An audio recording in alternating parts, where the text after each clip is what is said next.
Hey everyone, back tonight with or today with Daniel chapter 8. It talks about Daniel's vision of the ram and the goat. Of course, I've got it all written down right here. The ram represents the Persian Empire, and the goat represents the Greek Empire, which was run by Alexander the Great. Starting off chapter 8. In the third year of the reign of King Belshazzar, a vision appeared to me, Daniel. After that which appeared to me at first, and I saw in the vision, and when I saw, I was in Susa, the capital, which is in the province of Elam. That was a province in the Babylonian Empire, not the Babylonian, the Persian Empire, which was in, of course, Iran today. And where it says I was in Susa, the capital, which is the province of Elam, it's talking about Elam again was a province in the Persian Empire in the southwestern part of Iran today. And I saw in the vision, and I was at the Ula Canal, which is a little canal there where Iran is at today.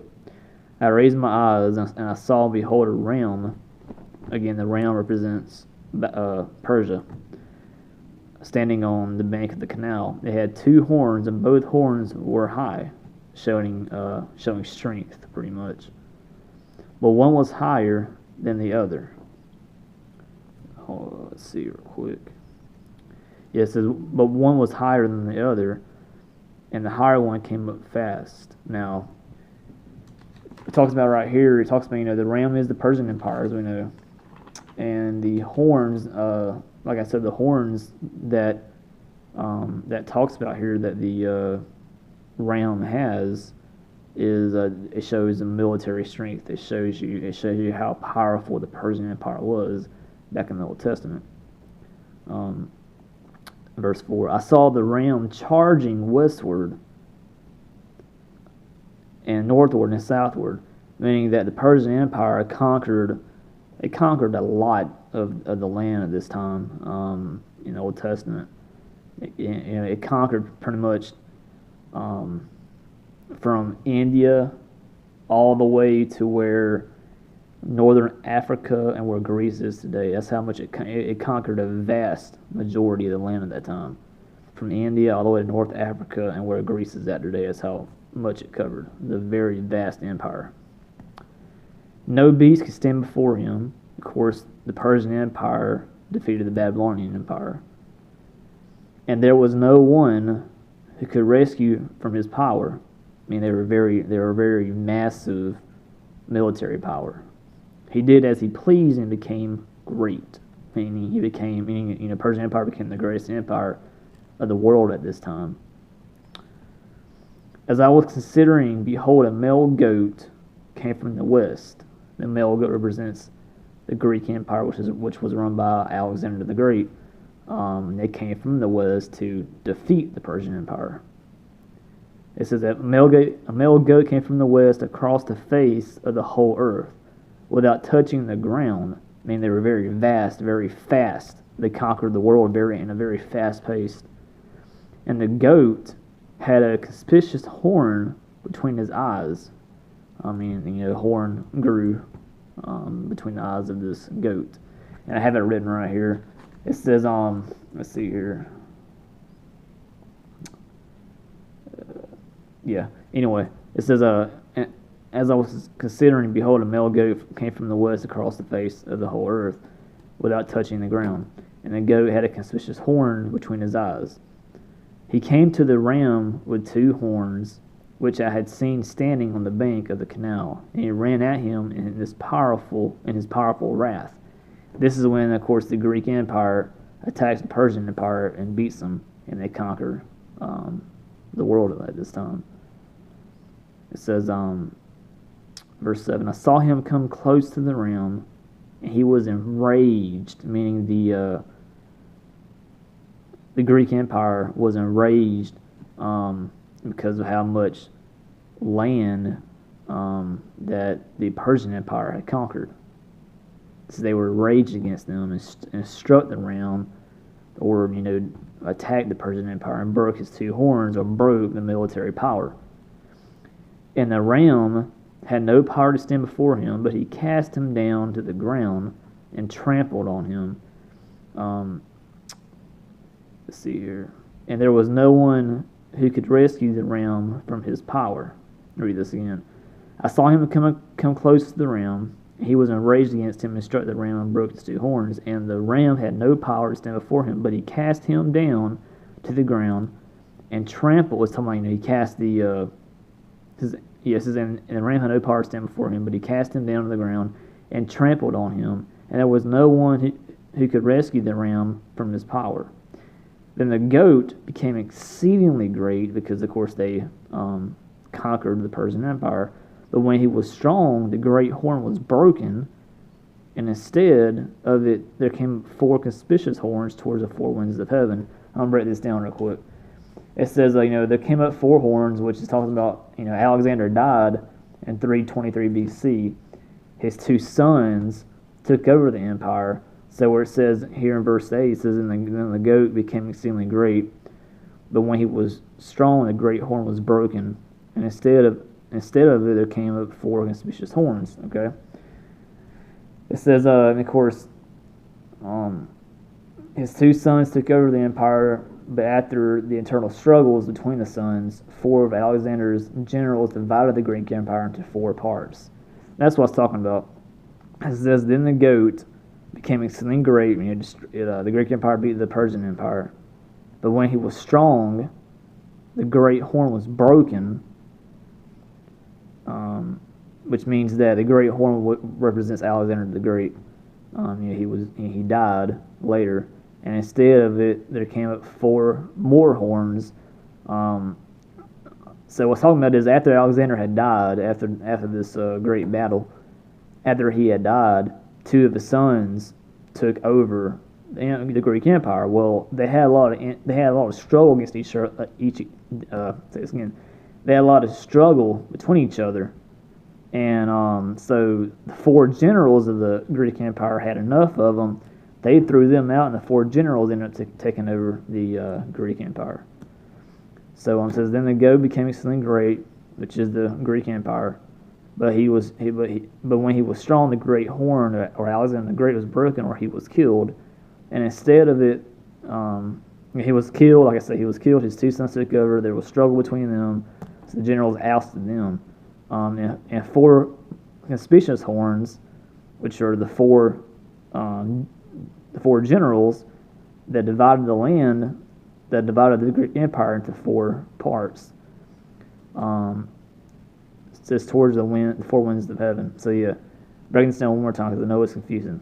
Then the goat, which is not the Persian, but the Greek Empire, became exceedingly great, powerful. But when it was strong, the great horn, or Alexander the Great, was broken. He was killed, and instead of it, he was killed. His two sons took over. There was struggle between them. The four generals ousted them, and they took over.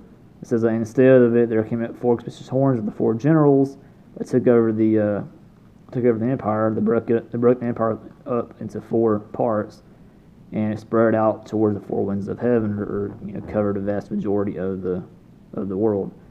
And it says, out of one of them came a little horn, which grew exceedingly great towards the south, towards the east, and towards the glorious land. Now, breaking this down, I wrote down, it says, the little horn represents the eighth ruler of the Greek Empire, which was Antiochus IV of, try to say this word right, of Epiphanes, I guess. He ruled from 175 to 164 BC.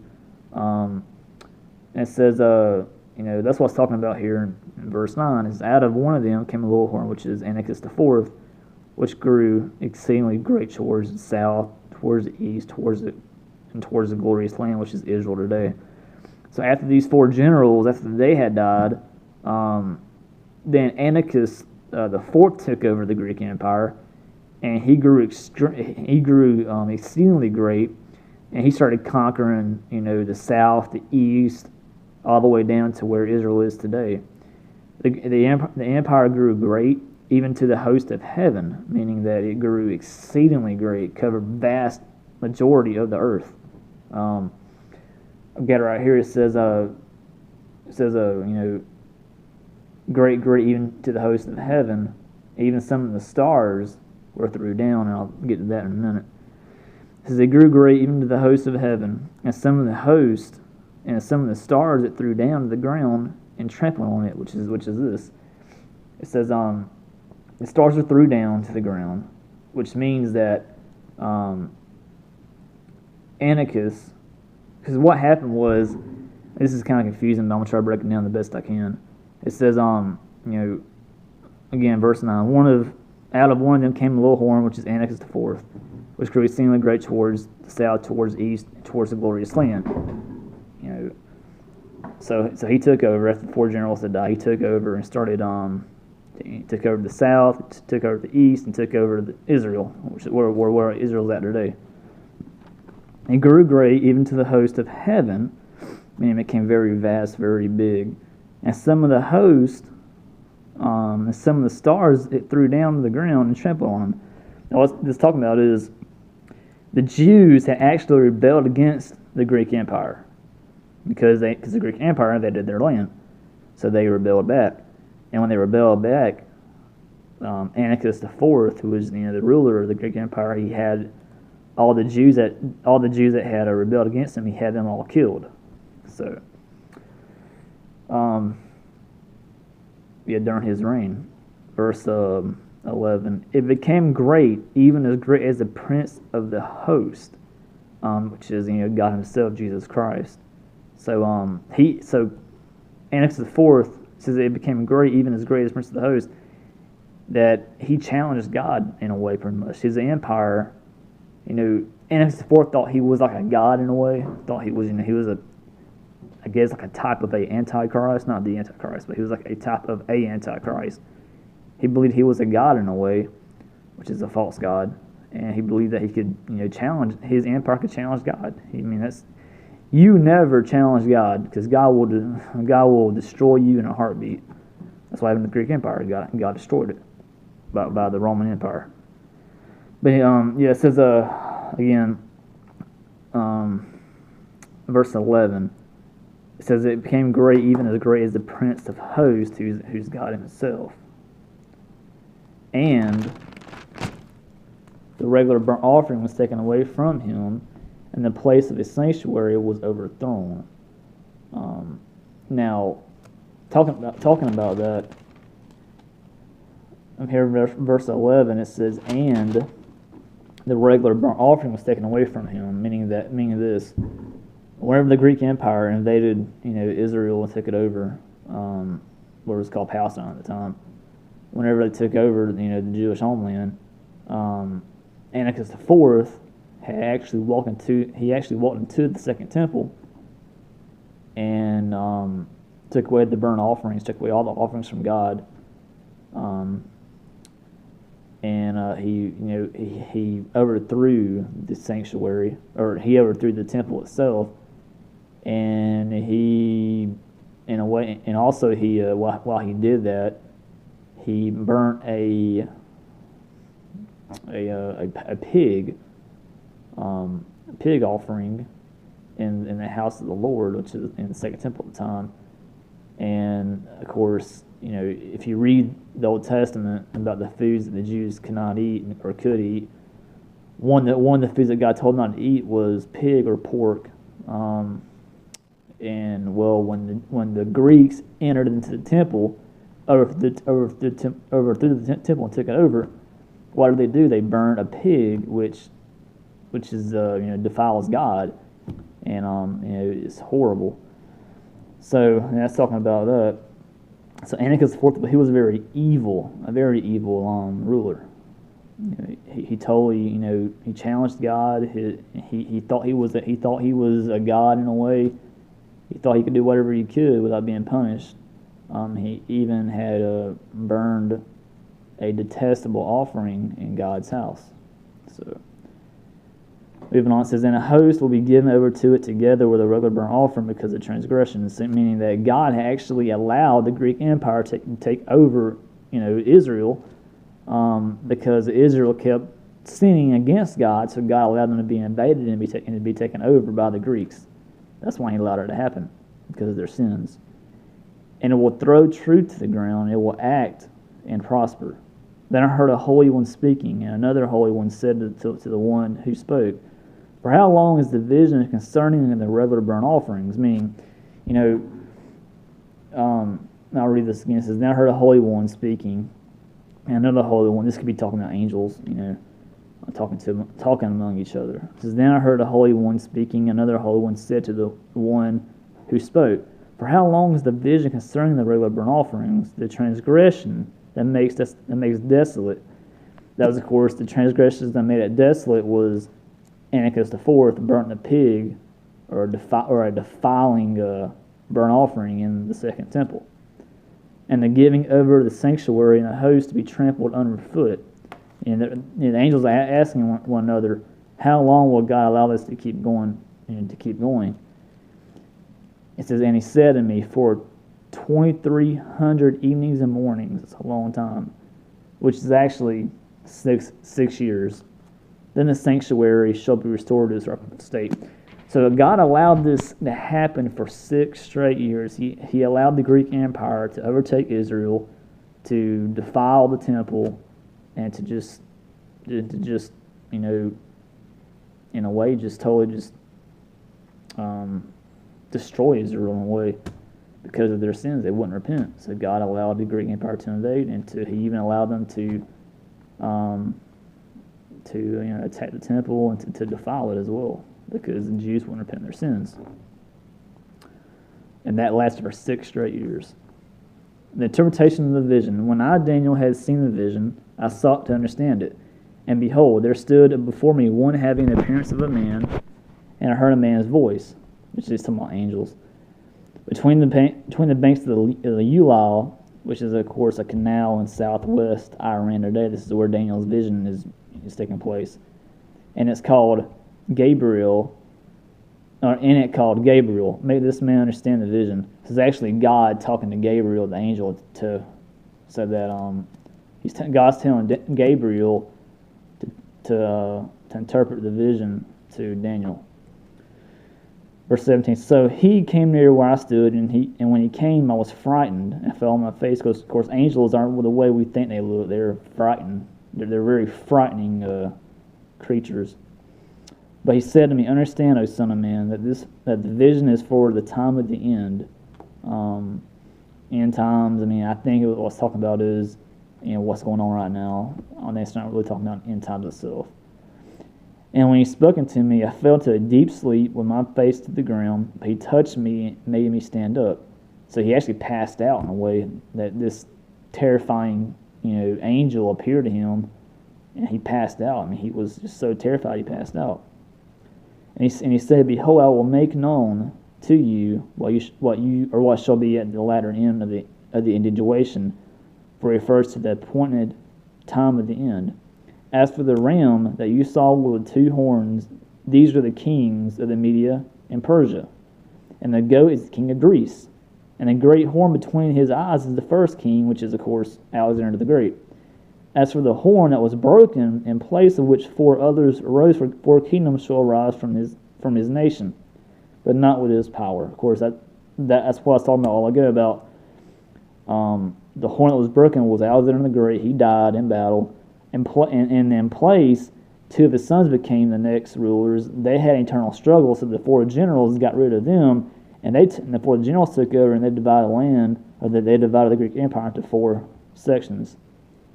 And that represents where it says, 4 kingdoms shall rise from his nation, but not with his power. And at the latter end of their kingdom, when the transgressors have reached their limit, a king of bold face, one who understands riddles, shall arise. His power shall be great. Read this again. "But not with his power, and at the latter end of their kingdom," or the latter end of the Greek kingdom, "when the transgressors or sinners have reached their limit, a king of bold face," is talking about Antiochus IV, "one who understands riddles shall arise," meaning he understands riddles because he's evil. He understands, evil things.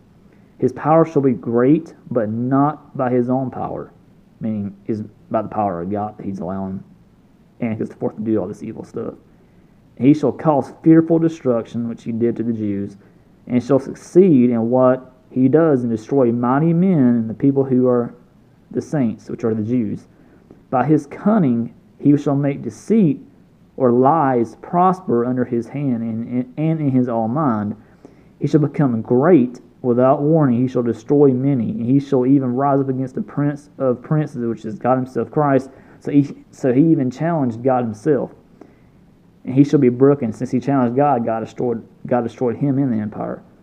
But by no human hand, because it was God who did it. The vision of the evenings and the mornings that has been told is true, but seal up the vision, for it refers to many days from now, which is 6 years. We know that's how long the Greek Empire lasted until God destroyed it. And I, Daniel, was overcome and laid sick for some days, and then I arose and went about the king's business, but I was appalled. He was ticked off by the vision and did not understand it. So that's chapter 8. It's pretty long, but it's interesting about Daniel's vision of the ram and the goat, which we know about that, and of course the interpretation of the vision.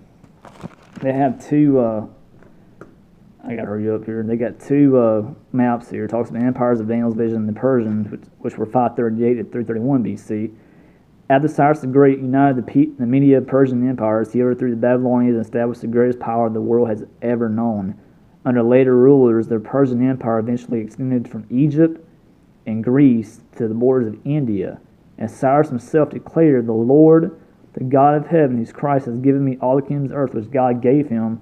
God allowed the Persians to take over this land from India over to Egypt and up to Greece, consistent with his regular policies to promote loyalty among his people. Cyrus immediately released the exiled Jews from their captivity in Babylon and even sponsored the rebuilding of the temple. So since Cyrus obeyed God and allowed the Jews to go free and allowed them to rebuild their temple and rebuild their land, God, for Cyrus as a reward, God allowed Cyrus to take over the land from India all the way over to Egypt, up to Greece. It was a very vast empire. Now to have this map, the empires of Daniel's vision, the Greeks, from 335 to 303 BC. The ascension of Alexander the Great to the throne of the Macedonian kingdom in northern Greece spelled the end of the mighty Persian Empire. After gaining the loyalty of the other city-states of Greece, Alexander's astounding military powers and success enabled him to systematically overtake virtually all of Persia's former territories within 12 years.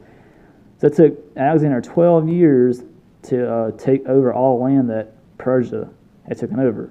Soon after he had died in Babylon at age 33 and 323 BC, Alexander's conquered territory was divided among his generals who constantly vied for power among each other. So basically, once the generals took over, they fought against each other as well. And then this is until their territory resembled those shown here, 33 BC. So there's a lot of internal fighting in the Greek Empire among Alexander the Great's sons, and then the four generals ousted them out, and then the four generals had a lot of conflict going on between them. So, and the Greek Empire pretty much took over all the land of the Persian Empire. They took over from India all the way to Egypt, all the way up to Greece. That's how vast the Greek Empire was as well. So that's chapter 8, a very interesting chapter, and I'll be about chapter 9 here shortly.